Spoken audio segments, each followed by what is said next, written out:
Welcome, listeners, to a new episode of Dungeons and Pop Aberrant Adventures as we return to fictional heroism. But first, Brian has some special news as we've actually managed to get some sponsors. Hey, Brian, hit us up.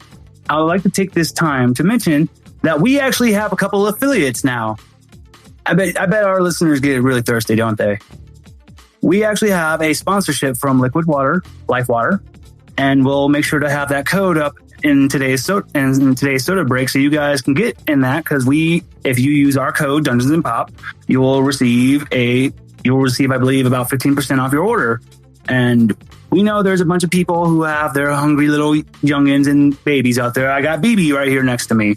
Our other affiliate is the company Nom Nom. They make specialized dog food meals for your pets, and BB just loves them. So, and that is the same affiliate code for that is Dungeons and Pop. And you'll receive 35% off your first order and package from Nom Nom. All right, Sean, I'm all done. When last we left our heroes, they had encountered the operative named River and had found out she was investigating the disappearance of an Ari Green, a local monster hunter and expert in the supernatural that she had been in contact.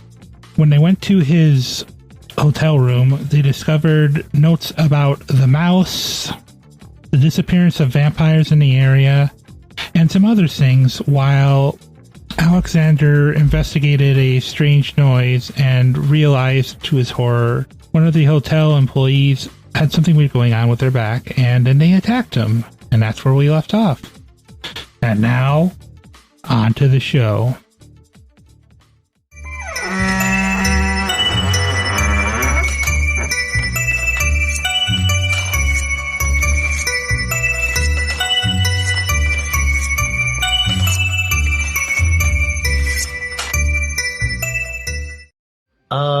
Yeah. I mean, I see that and I know that they're attacking me, so I'm going to pull out my weapon and I'm going to try and counter them. And for reference, what I summon into place from out of like the air behind me, I pull out a like gold-plated, like a trident. Ooh. And it comes around and like matches with this mop, and well, we'll see. we'll see what happens. We'll see if a mop beats a gold-plated trident. Yeah. I mean, it is just gold, so. Yeah, but on the first roll, I have to roll a -2. Big money, big money. Okay. So are you countering to defend yourself or to fight back? I guess my question. I'm going to say fight back. Because if I see that this thing has red eyes like what I saw in my vision, I'm thinking all bets are off. Okay. Will that be what? That would be kick some ass. Cool. So this will be a flat roll because I'm a +2, but I have to do a -2. Okay, that's an 8. That's an 8 total. Okay, so you guys do damage to each other? Okay, and so this does 3 harm from me, and as this is kind of going out, as I swing it around, I want to activate the length of this, which causes the half of the trident to separate into chains. So it's like it's basically like a chained bow staff with a trident at the end. If you are familiar with like Bleach, think of like Zabimaru, the like sword that can like extend itself, or Ivy's sword from Soul Calibur. Yeah, so it's going to like block the mop for the most part, and then like the end of the trident is going to fling out, and because of the chain, kind of like flash across this person's face. Okay, so you're targeting the face. Yeah. All right. I think you hit the face and you knock it back, and they shriek, and they take damage. They're bleeding. They're bleeding normally. There's like normal blood on their face, and I think they're knocked back, but they manage to grab on the cart and they whip it around. And almost like a woman trying to lift a car off their kid. They manage to just swing it around and chuck the cart towards you. And that is a forceful for 3 harm. Oh, okay. Ooh. Well, Yeah. I took the move invincible, so I do have 2 armor, so it's going to be 1 harm. But oof, that is a lot of harm. And I think you just see them turn and just take off running with the back of their back is just writhing and writhing as it's turned away from you. Okay. Can I, as it's running away, I'll let it go, but can I take a good look at it as it's leaving? Yeah. Get an idea of what I'm looking at here? Yeah, there's the lump on their back that's writhing, and I think as you're watching it, you almost think some of the shrieking is coming from the back. Okay. Thank God I got a 10 on the dice plus 1, so that's an 11. So I want to know, what sort of creature is this? Okay. I think you're watching this, and then you're thinking about the dream you had, and you can't see what's underneath it, but you get the sense that whatever's going on, this is what your dream was about. The whatever's controlling this person is what you felt in your dream. You're thinking about it, and you realize the marks on your back that you gained from the dream were like from something clutching to your back. Ooh, okay. And what I can give you now, because you're not in the room with what the other guys found out, just because the information you have at hand, is you realize whatever's going on, this is probably a possessed person being controlled by something that probably is overriding their bodily functions, which is why it was able to chuck a card at you. Okay. Can I also ask, just in general about the area, what is being concealed here? Use up that last hold. You look around and you try to tune out that they're screeching, and your chosen sisters are picking up, and you notice sounds of scurrying coming from within the room that they were in and in the surrounding area. And I think if you're looking around, you hear something, it sounds like something climbing up metal, and then you hear the van start up and start peeling out of the hotel. Yeah, I think I'm going to run over and look over the rail and see the van driving away. Yeah, I think you see the van driving away, and Larry looks... Well, you've seen Larry under control before. He looks... I think because you saw him when he was taken over, with that, you recognize that he's been taken over by by another one of these things, whatever these things are, because he just seems rigid in the car and focused, and that's never been Larry except when he's been possessed by a monster. Cough, cough. Absolutely a mood. I've also never been seen looking focused unless I've also been possessed. Hey, Rad, do you do anything for the car peeling away?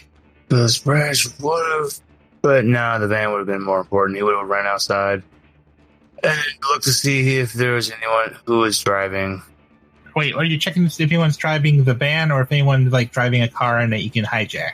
Oh no, see who was taking the van away. Oh, I think you go out and you see... Roll me a quick plus sharp. There's a 10.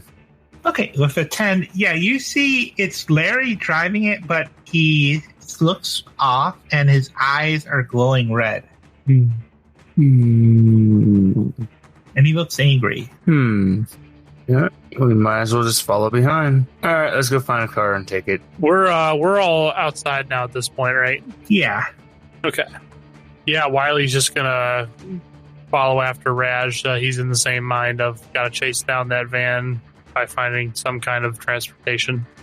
I guess actually I could bring out Brogi's Board, even if it's not going to give me a +1 or anything. It's still a mode of transportation. So yeah.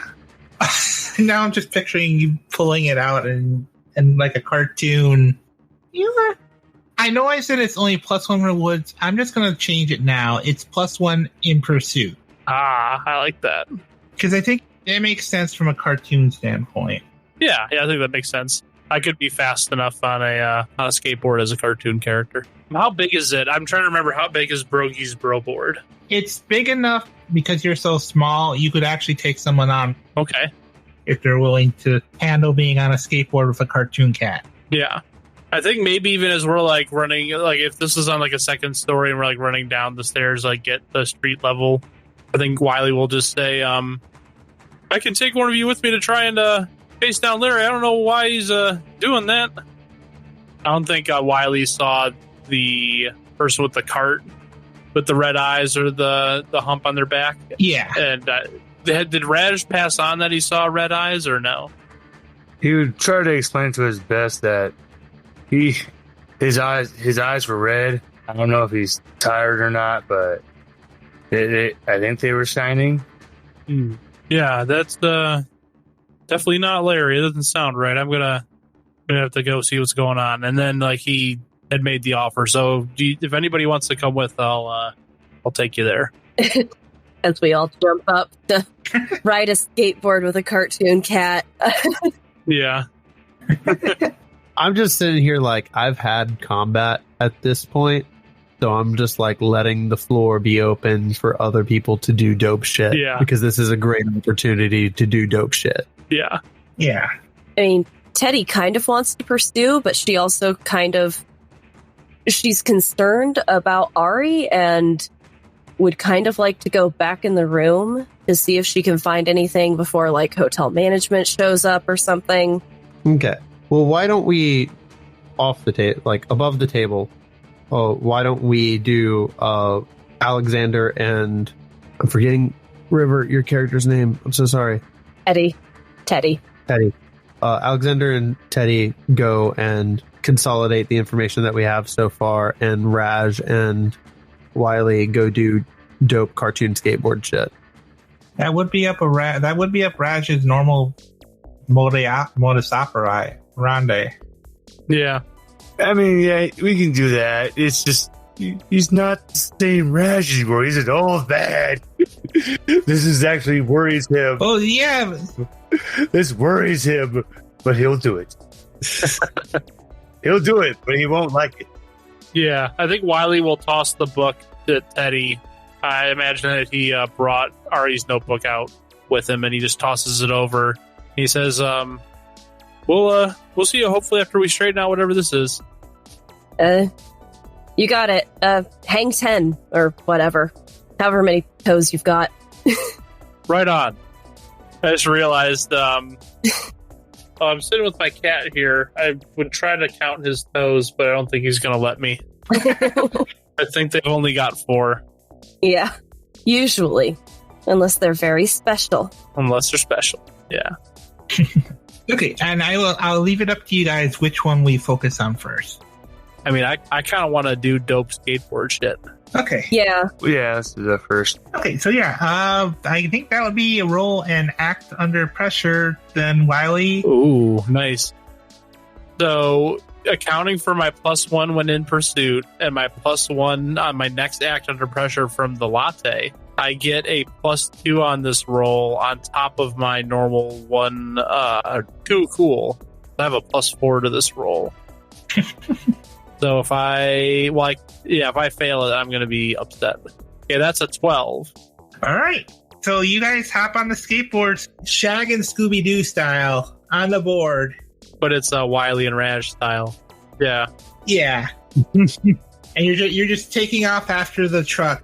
You catch up to the truck pretty quickly, and you manage to grab onto the back handle of the truck. Ah. So you guys are like Michael J. Fox. Mm-hmm. Falling after behind the truck. What do you guys do? Mm-hmm. Well, Wiley, I imagine Wiley's in the front, so I think Wiley's the one holding on, and he just says, "You got anything you can do to get us in there, Raj? I know things are a bit different now." Raj is gonna go. Oh, he's gonna look at Wiley, look at the van, look at Wiley, look at the van, look at Wiley, and toss Wiley, and then he's going to contemplate. How did I get to this point in life? Does he grab onto the handle too, so he's not left behind? Oh, Raj thinks about it, and he grabs it. Like, because he sees like a bus. He's like, oh. Okay, I think that's going to be our act under pressure, Brian. Oh God, this is my worst stat. Oh, I actually got an 8. How am I succeeding in every one that I have negative? The only good thing I have is stuff. I think you throw him up at the top of the van and you panic. You see the bus, you grab onto the handle and you open the back. You're still holding onto the truck, but the door is open and swinging you around. You're being forced to really skateboard now. You're like, ah!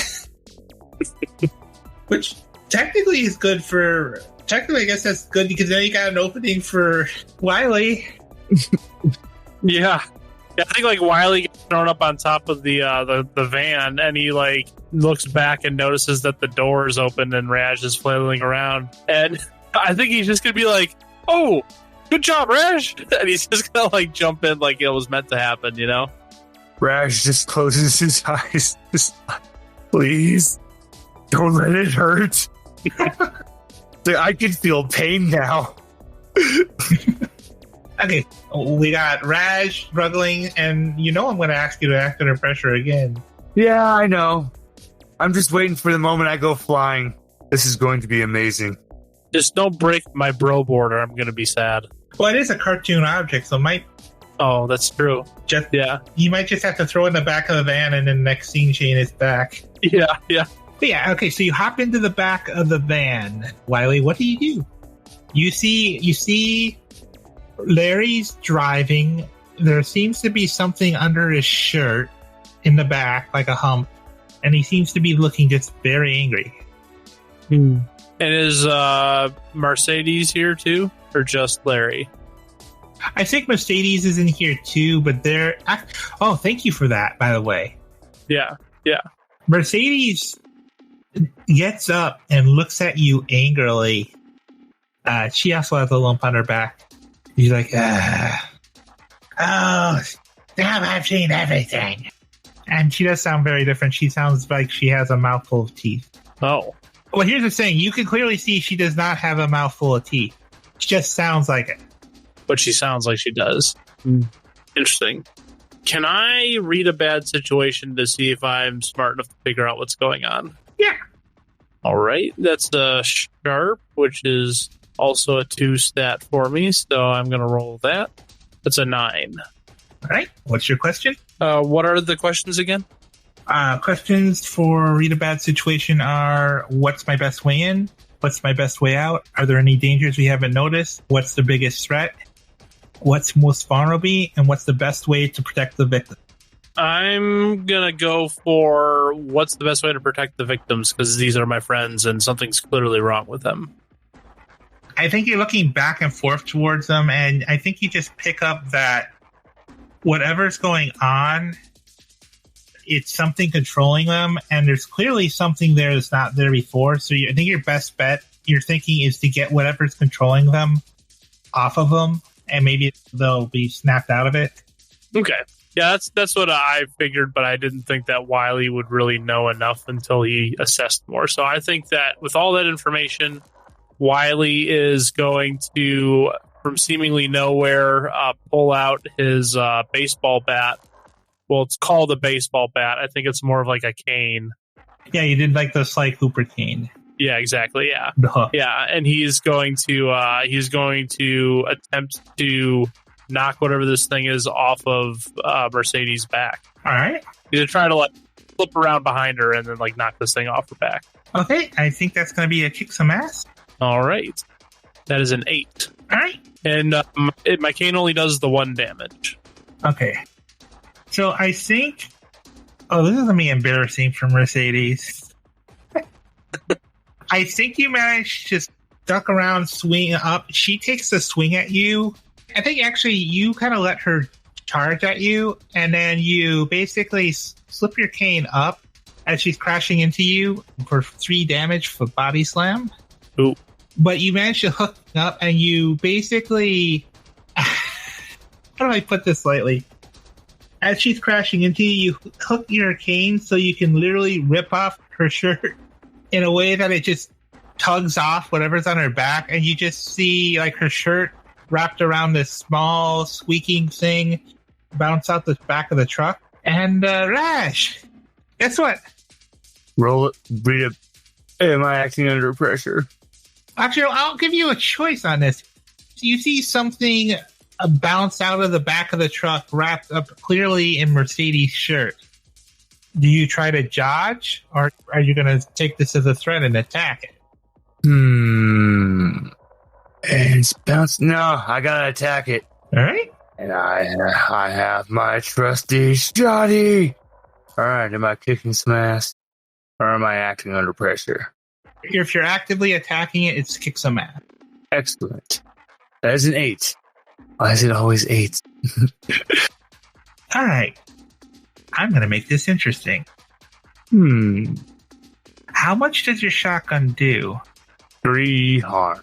Whatever this is, it bounces off the door, and then you see something leap out of it, and you just raise your shotgun and you fire, and you knock it back, but as it's flying out, you just see a mouse as it eyes glow red and hits you with a flash of psychic energy, and you're stunned as you let go of the door. Oh, you literally just saw a plush mouth jump out of this and do something to your mind. You're like, if you feel like your body can't move for a moment. You little. Does my hand let go of the handle? Yes. Whee! Is this a good time to cut back to the other group? Yeah, you think so. You let go, you just see the thing bounce across the street and just get torn apart.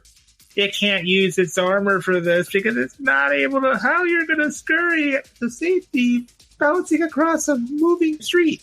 Yeah. No. One thing, when Wiley got hit, he had like kind of a magical horseshoe on his back that popped off and kind of disappeared into the air, and that's my artifact. I have a protective amulet that gives me 1 armor magic, but it recharges. So for the time being, I have no armor again after that hit. All right. And then I think as you let go and we start to cut back, you just see the van start to swerve as Larry looks back and realizes he now has 2 people in the back of the van not under control. And we cut back to the mystery kids, as they say, doing their sleuthing. So, Alexander, Teddy, you wanted to investigate the hotel room more, correct? Yes. Yep. So, did the door relock when we left? Did it lock behind it, or? Yeah, I think I relocked after you guys ran out. All right. Well, since you let me keep this particular background, I am going to roll my burglar move. And let's try this again. Mother fucker. You do have luck. I do have luck.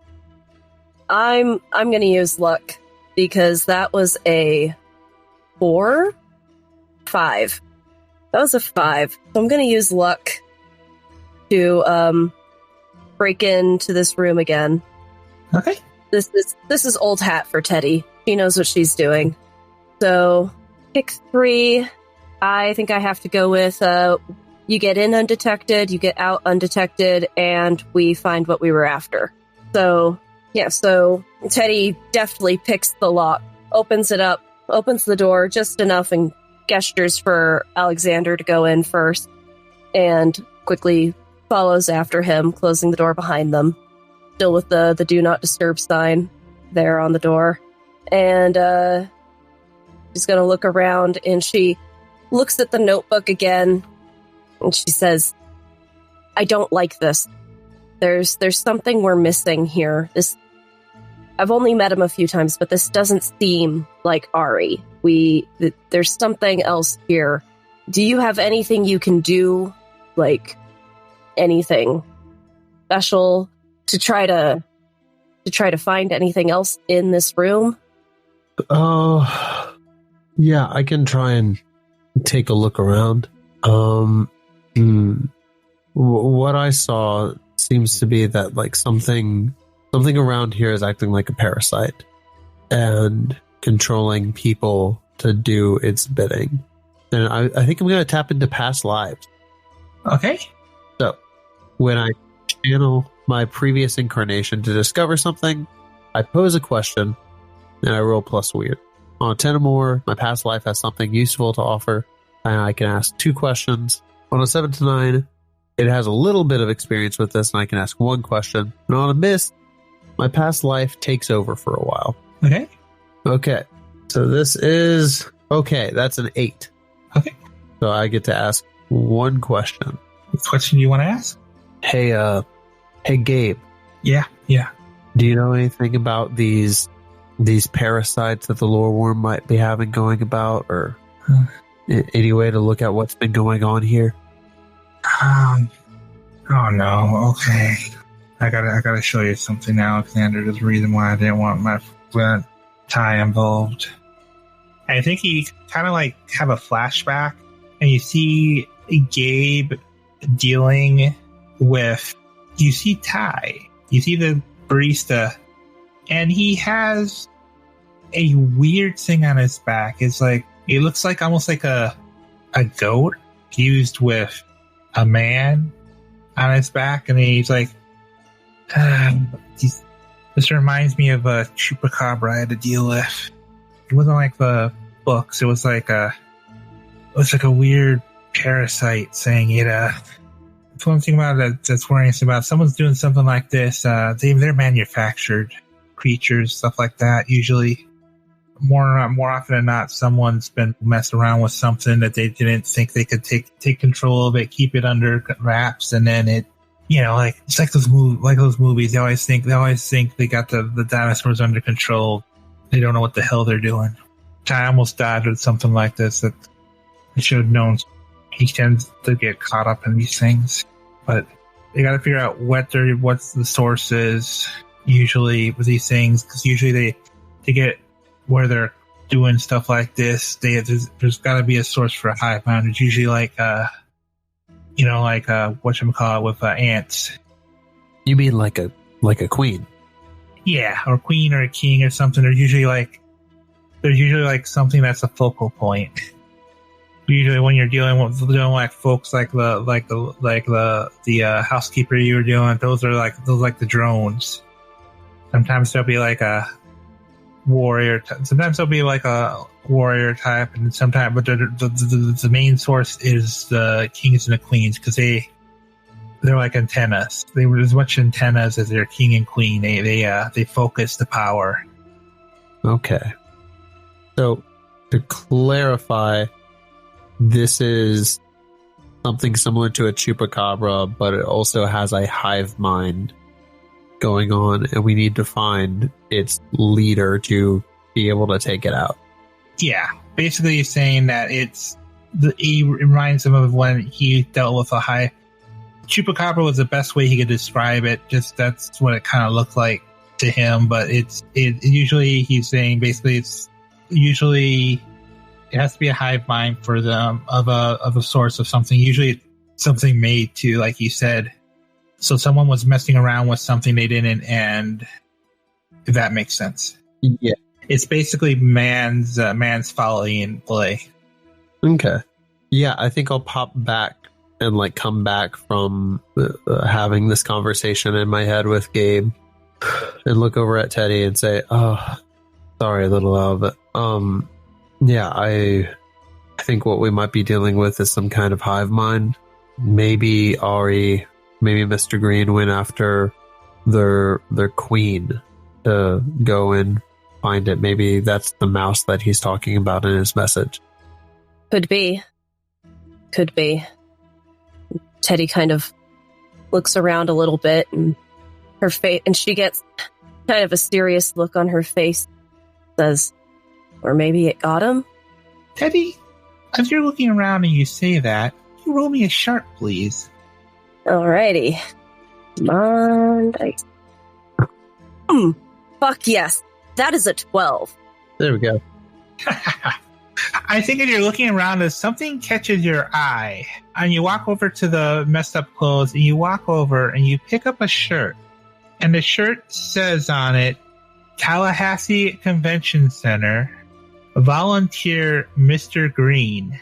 Yeah, Teddy definitely raises her eyebrows and I think kind of holds the shirt out at arm's length as she's looking at it, almost like, and it's just like, with just a what the fuck look on her face, and she turns it around to show Alexander and says, "This is definitely not his style, but I think I know where we need to go."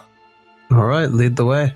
Let's get out of here. And she's going to take the shirt and kind of like ball it up and like stuff it like kind of halfway in her pocket of her jacket. And she's going to peek through the peephole first, crack the door, take a look around, make sure nobody's there, and get out undetected. All right. And I guess, yeah, head down and look up and down the road, see if she could see which way the van and Wiley and Raj went. You can kind of see the streaks in the road from when it's been swerving around. And it's a pretty easy path to follow. I mean, we got no other transportation, so I guess we gotta hoof it. Roll me a plus luck. Okay. So it's just luck divided in half, rounded up, right, guys? Yeah. Yeah. Okay. That is a 7. I'm sorry, 8. That is an 8. Okay. I think as you're running along, you find a single bird electric scooter. Teddy picks it up and holds it out for Alexander to see. Does not look good for your friends there. Yeah, I'm sure that they'll be fine. Oh, sorry, my bad. I meant there's an electric scooter for you guys to grab, but you just have one. My bad. Okay. So like one of those little like Lime scooters or something? Yeah, basically. All right. Well, yeah, she's gonna go over and hop on and look at Alex like, you coming? Yeah, sure. I'm sure that we can get there eventually with this thing. Might be faster walking, but let's see what we can do. Let's see if I still remember how to drive. Hint, I do not remember how to drive. That is not a move I took. So I guess Teddy hops on the scooter and Alex gets on behind her and holds onto her waist or something, or her shoulders. Yep. All right. Absolutely. And we follow the tracks. I'm going to have this be an act under pressure to try to catch up, but -1 because you're carrying over the weight. Yeah, okay. Because I can figure with the scooter, you could be hopping between lanes and like basically illegally driving it. Yeah. You said that was with a -1? Yeah. That's a 1. Oh. Just like a 1. A 1. I rolled 2. Oh. Well. That's really bad. That's very bad. Oh no. Oh no. I think that we've rolled like 7 failures or something like that this session. Yeah. I'm going to say you try at first and you wipe out. Yeah.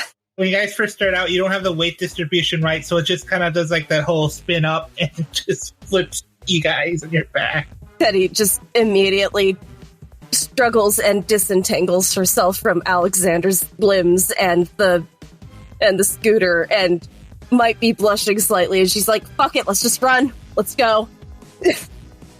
Alex comes rolling ass over tea kettle, but he's fine because he has armor. He's like, oh, maybe next time I'll drive. Well, this is really a finale, isn't it? Oh boy. We got to post this in the actual place how bad the rolls were. Mm-hmm. It's the Thornvale curse. Hey, we didn't start that. Other people were bad, worse than we were before we recently were. Okay, yeah, so Don't you put the evil on me, Ricky Bobby? Guys, I think you guys take off running, and then eventually you come across Raj standing on the skateboard in the middle of the road. Because he was stunned. Just standing on the skateboard. Yeah, in the middle of the road. Like belly up a skateboard, like on his back, just like steadily rolling across the highway. Just rolling backward. Oh god. Or what do you guys do when you see the old man in the middle of the road? in that skateboard. Yeah, old man. You know Grandpa better than I do. You go take care of him. Yeah, I'm not touching that. All right, buddy. Yeah, Alexander will lift Raj up off his back. What happened to Wiley? Stupid man, mouse, owie. I see. This retreat's not going the way I expected it. Fucking hell. But Wiley's on top of the fan. Be careful. There's something in there with them. Well, I mean, at this point, we're going to have to either get an Uber or just wait for them to crash. And then we'll find out about it on the 11 o'clock news, and then we'll be able to catch up with them. Jason, I need you to roll a luck. Raj votes for this plan. Whatever doesn't involve him getting shocked again. Okay, that is actually a fucking 14. So we're fine. Wow. All right. The only good roll I've... Oh, no. Oh, no. You hear a screeching as the van turns around the corner and is heading right towards you guys. Oh. Oh, shit. Teddy's gonna grab Raj. I'm assuming Alexander still has a hold of him, and she's gonna start helping him drag Raj off the road. Just like, fucking move. Yeah, that's a great idea. I think I'm going to use a new move that I took, because I took the move Dutiful. Ah. When your fate rears its ugly head and you act in accordance with any of your fate tags, mark experience, and if it's a heroic tag, take 1 plus forward. What I'm going to do is I'm going to push Raj and Teddy out of the way. I'm going to summon my weapon, and I'm going to cut through the van. And I'm invoking my heroic tag. Nice. When you say cut through the van, you don't mean like cut it in half cut through, do you? Oh, I do. Okay. Well, as long as Larry's on one side and me and Mercedes are in the middle, I'm sure we'll be fine. Yeah, I was thinking like a just vertical slice. Yeah, I like it. Okay, I think that's enough under pressure. Boy. Or Okay, so act under pressure is cool? Yes. yeah. Okay, so that's a 5 and a 4 plus a 2 plus 1 forward from act under pressure because I drank the coffee. Wow. So that is a 12. Oh, man. Yeah, so you guys see Alexander summon his trident and literally just Iron Man slash through the center of it, causing it to careen to the sides. Yeah, he summons it and like takes it back and then spins it forward in an arc in front of him and just slices straight down the middle of the van. I like it. It's really cool. Teddy watches that happen, just wide-eyed, and is just like, hot. Oh. I think Larry just, as you're going by, it's like slow motion, and you just see like Larry looking on in shock.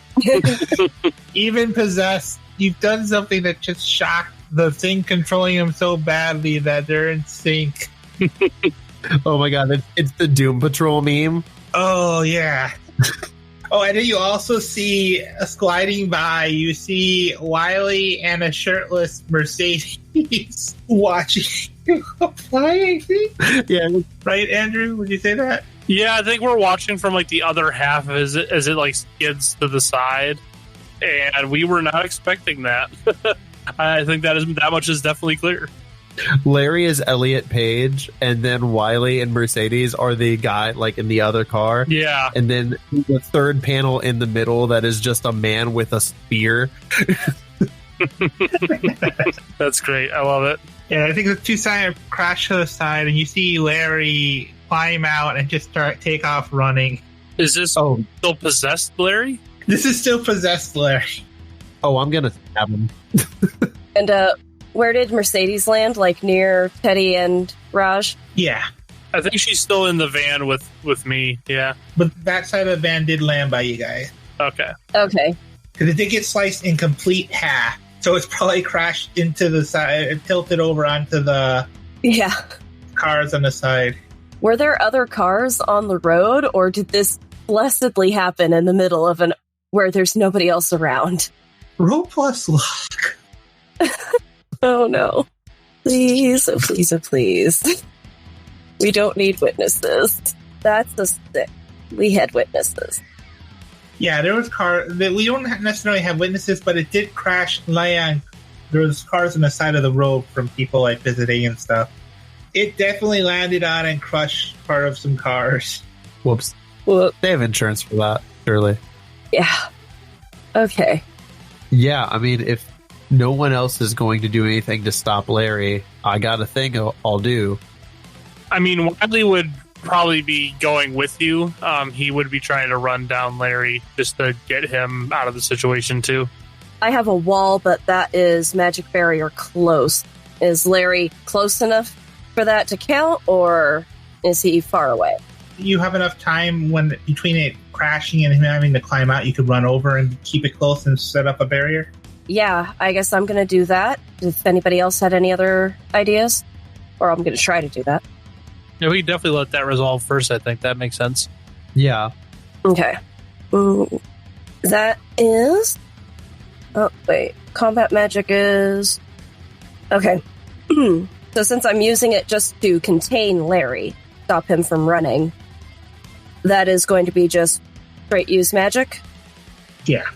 Then that is an 8. Okay. What is your problematic setup? Oh, no, sorry. Glitch. My glit. I got them mixed up. I mean, there's a few. I've got 3 here that sound good. The magic draws immediate unwelcome attention.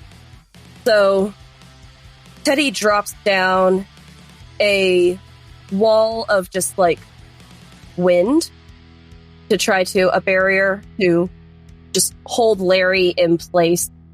But I think she's still kind of getting the hang of her magic and, you know, getting it to happen and kind of do what it's supposed to. So she envisions the barrier around Larry, and it works, but it sends a rippling blast of air, like, out from behind. So, like, you have Larry in the center, you have the little shield behind him, and then everything out behind that shield has just created a shockwave of air. And so now all the cars that are parked along the road, like, all their alarms are going off.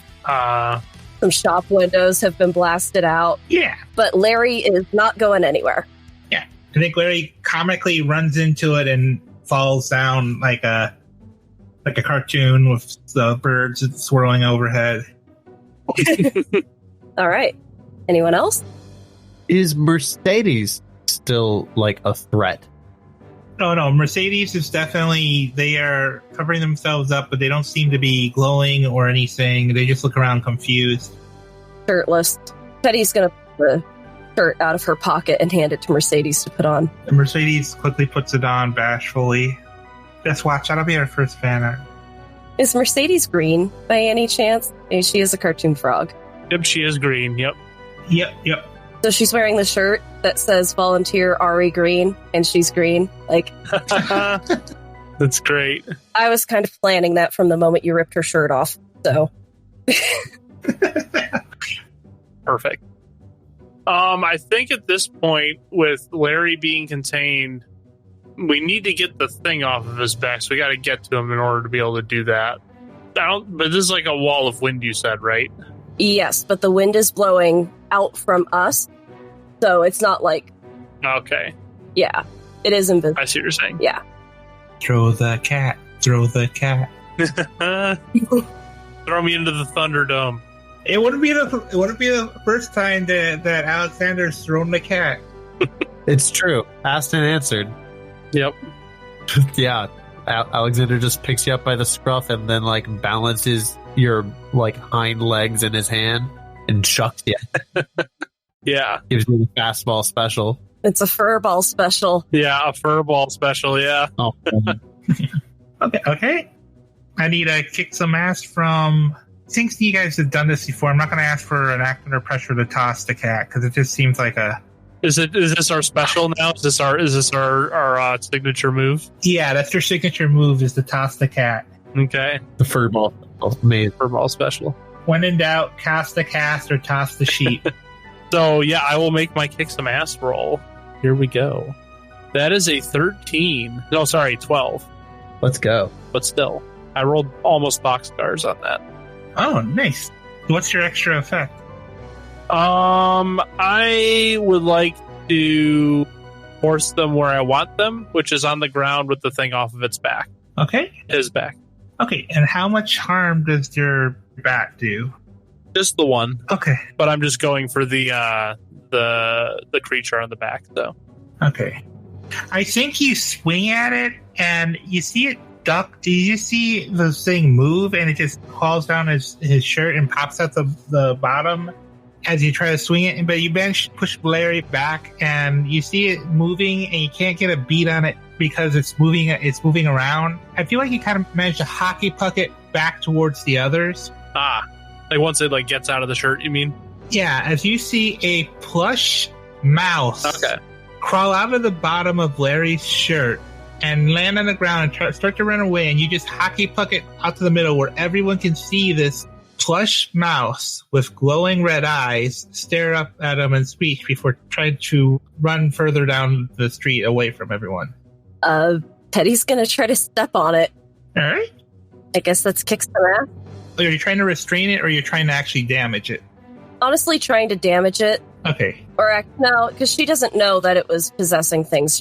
I think she's the only one who hasn't seen any evidence of that. So, but Raj did say mouse while he was in extreme pain. So here is a mouse. It's plush. We have evidence of Ari going to that plushy convention. So yeah, she's going to try to restrain it. All right. 7 on the dice. Which one? Okay, if you're trying to restrain it, it would be an act under pressure. Act under pressure. Then yeah, that is the 7. Okay. Okay, so I think you step on the tail and it tries to move away, and because you realize that you got it by the tail, it's going to reach around and it's going to bite your foot for 1 harm. Wow, that is a heck of a bite. Okay. And it is a sharp bite. I think as it does this, I think just from your experience, this thing doesn't have mouse teeth. So I think this is actually a great cliffhanger. It has vampire teeth. Oh. Oh no. Well, it's Yeah. As you are attacked by the mouse pyre. And I think that's a good cliffhanger. Yeah. I think so, yeah. all right. Oh boy. Yes. The great vampire in all of our lives. The mighty mouse. Yeah. You can find Dungeons and Pop on Twitter at Dungeons Pop and on your favorite podcast app of choice. We split into 4 separate podcasts, DMP Legacies, which will continue We're Not in Kansas Anymore, and several of our campaigns that don't fit into the other. You can find our cosmic fantasy stories such as Adventures of Attitude and Fictional Heroism on Dungeons and Pop Aberrant Adventures.